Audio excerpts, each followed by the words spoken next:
নমস্কার বন্ধুরা, আজ আমি করছি নিরামিষ মোচার ঘন্ট রেসিপি। মোচার ঘন্ট বানানো খুব যে কঠিন তা কিন্তু একদমই নয়। আপনারা বাড়িতে খুব সহজে মোচার ঘন্ট বানিয়ে নিতে পারেন।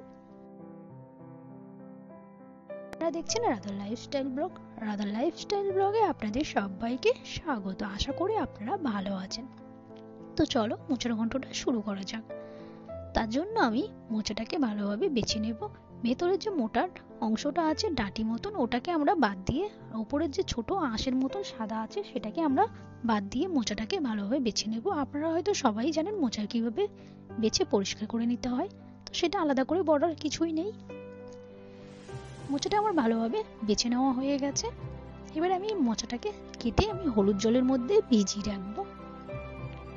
অবশ্যই চেষ্টা করবেন এইভাবে করে নেওয়ার। আমি এদিকে হলুদ জল নিয়ে নিয়েছি ডেকচির মধ্যে। মোচাটাকে কেটে আমি ডেকচির মধ্যে ভিজিয়ে রাখবো। এতে কি হবে, আমাদের মোচাটা কাটার পরে কালো হবে না। এটাকে ভালোভাবে হলুদ জলের মধ্যে ডুবিয়ে রেখে দেব। অবশ্যই ছোট ছোট করে একদম কুচু কুচু করে কেটে নিতে হবে যতটা পারবেন। এবার আমি প্রেসারের মধ্যে মোচাটাকে দিয়ে দেব। আর হলুদ জলটাই আমি দিয়ে দিলাম প্রেসারের মধ্যে। দিয়ে আমি ছোট ছোট করে টুকরো করে আলু কেটে নিয়েছি, সেটাকে আমি প্রেসারের মধ্যে দিয়ে দিলাম।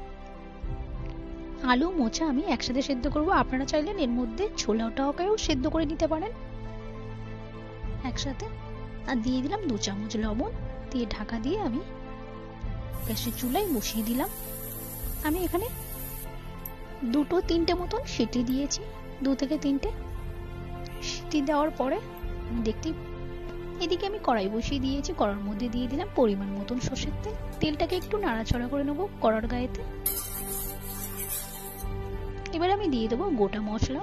এর জন্য আমি নিয়েছি একটা বড় সাইজের দারচিনি, 3টে লবঙ্গ, 3টে ছোট এলাচ এবং একটা শুকনো লঙ্কা, 2টো তেজপাতা। মশলাটা আমাদের একটু ভাজা ভাজা হয়ে গেলে তার উপরে আমি দিয়ে দেব আদা, জিরে এবং কাঁচা লঙ্কা বাটা পরিমাণ মতন দিলাম। এই মশলাটাকে ভালোভাবে আমি কষিয়ে নেব। কষানো হয়ে গেলে এবার আমি দিয়ে দেব 1 চামচ হলুদ গুঁড়ো, 1 চামচ লঙ্কার গুঁড়ো। এখানে আমি কাশ্মীরি লঙ্কার গুঁড়ো দিয়েছি।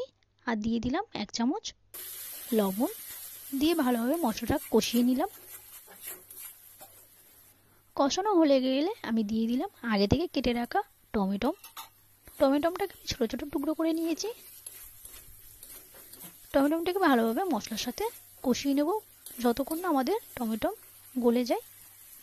তো দেখতেই পাচ্ছেন আমার মশলাটা ভালোভাবে কষানো হয়ে গেছে, উপরে আমার তেলও ছেড়ে দিয়েছে। এবার আমি দিয়ে দিলাম আগে থেকে সিদ্ধ করে রাখা মোচা এবং আলুটাকে দিয়ে ভালোভাবে কষিয়ে নেব।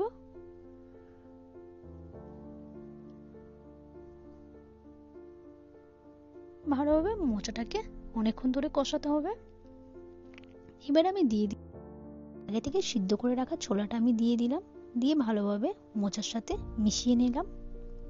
মিশিয়ে নেওয়ার পরে আমি একটু মোচাটাকে আরেকটু ভালোভাবে কষিয়ে নিলাম।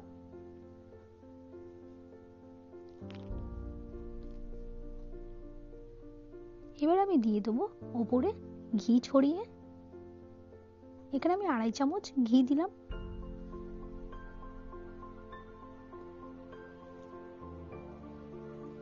আর দিয়ে দেব গরম মশলা, পরিমাণ মতন গরম মশলা দিয়ে দেব।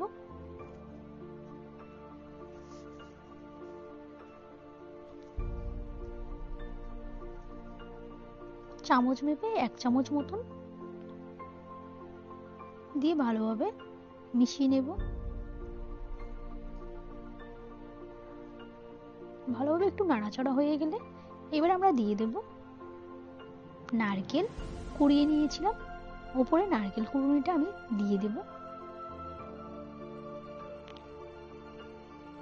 এটাকে আপনারা অবশ্যই দিতে হবে।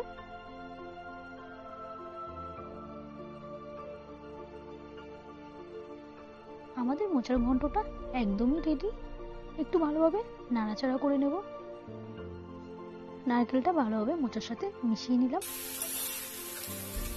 আমার এই রেসিপিটি যদি আপনাদের ভালো লেগে থাকে অবশ্যই আমার চ্যানেলটিকে সাবস্ক্রাইব করে দেবেন, পাশে থাকা বেল আইকনটি অন করে দেবেন, এতে আমাদের চ্যানেলে নতুন কোনো ভিডিও এলে আপনাদের কাছে নোটিফিকেশন চলে যাবে। অবশ্যই ভালো লাগলে লাইক কমেন্ট শেয়ার করতে একদমই ভুলবেন না। কেমন হলো আপনারা অবশ্যই কমেন্ট করে জানাবেন। একবার হলেও বাড়িতে ট্রাই করে দেখবেন।